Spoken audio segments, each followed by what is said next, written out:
Yes. Uh, Thank you, Mr. Speaker. I hear somebody say, oh Lord, don't worry. Prime Minister, regardless of how we've campaigned against you in the past, I wish you success in this matter, please. I wish you success in this matter because your success is important to me and the people of Jamaica. Yes? I don't start from trying to do anything that will adversely affect the people of Jamaica. As a matter of fact, my concerns are indeed about the people of Jamaica that I have the privilege of representing. Now, I think there may be a little disconnect that is causing some of the issues. Because persons have made some accusations that I have defended you. You may be surprised to know, but I have defended you in saying that could not be so, right? Because in the middle of a disaster, I don't think it could be that way, right? When the ministers or the ministers of state goes out into a constituency and they don't inform or involve the elected official, that to me sows the seed of discord and causes that level of skepticism to arise.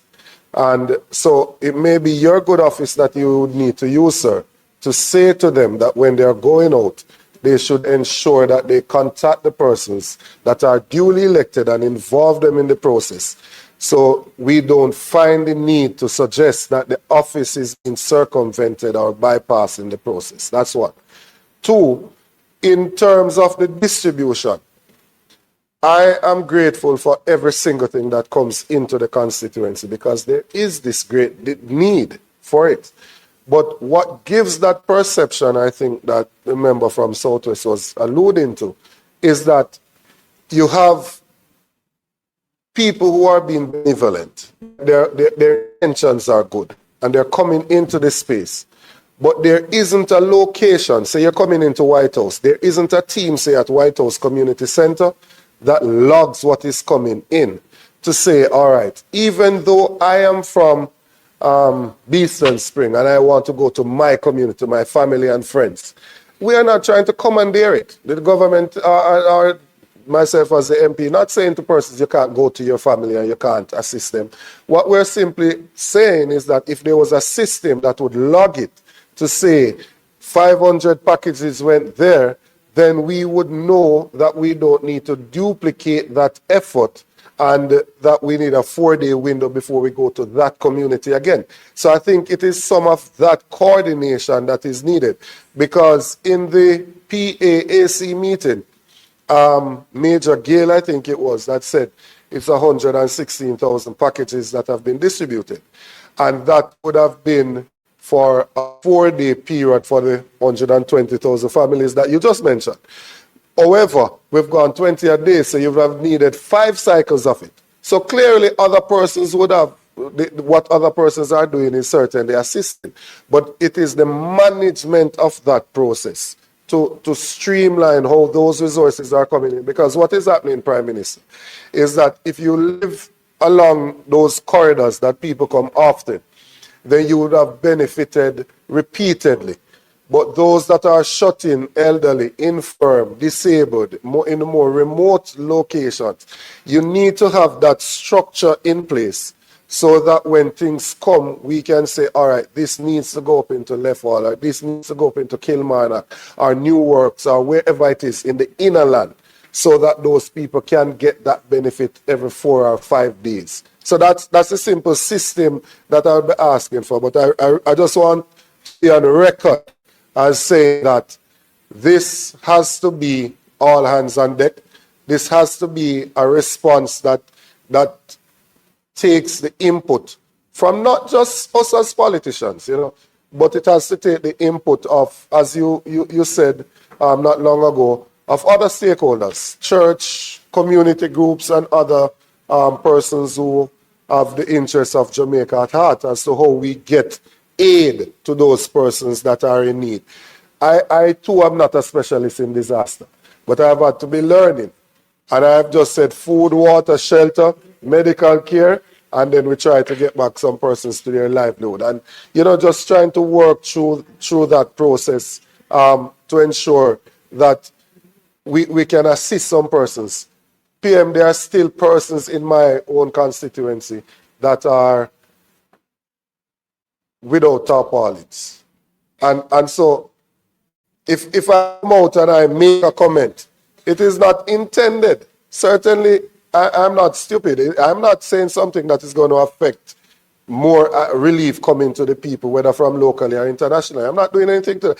It is simply trying to outline what is going on and saying that there are persons here that are living in a certain condition and we need a little bit more assistance for them.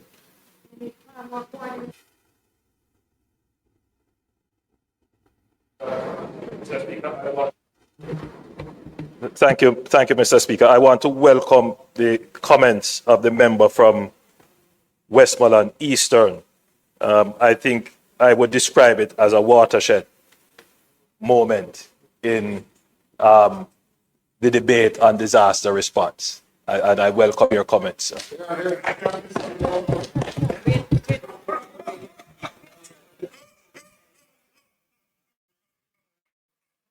Now, just to say, member, that the complaints you have had regarding coordination are complaints on this side as well.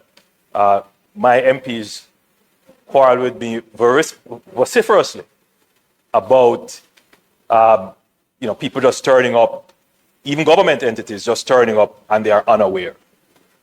Even ministers turning up and they are unaware. Same complaints. So I would never tell you that we have a perfect coordination. Now, ODPEM is to be the entity that coordinates the disaster. That's what it is. So it was formerly ODP, Office of Disaster Preparedness, which is to just get ready for the disaster. But then I believe it would have been after Hurricane Gilbert, it became the Office of Emergency Management as well, managing after the disaster. Now, at the level of NGOs, there is some coordination that goes on in the sense that, okay, you're assigned here, you're assigned to Black River, you can go here, we will give you warehousing space here, and you operate. So, but at the level of someone just coming into the space and saying, hey, I want to contribute, the only kind of organization and the only way to capture that we have is to say, if stuff is coming in and you say you're bringing it through ODPEM, then there is a process to clear it and you can get certain benefits. Now, from that point, there should be built on more management where we require people to register and let us know where they're going. The problem with that is that the well has been so poisoned that people believe that the government is coming to steal your stuff or to take away. And you find that there is genuinely resistance to giving the government or giving information, including collecting information about who received packages. So we have taken a decision that we are not collecting any information from persons who have received packages. However, that cannot continue forever. I'm sure when the PAAC meets, the question is going to be asked of the permanent secretary and the other officers who received the 116,000 packages. We won't be able to answer it because the very people who said, you're asking us for IDs and we're suffering. Can't continue with it like this. So at some point, a system will have to be put in place. And we can't keep packaging stuff and moving it. We really need to move that back to the private sector where it has been done for decades.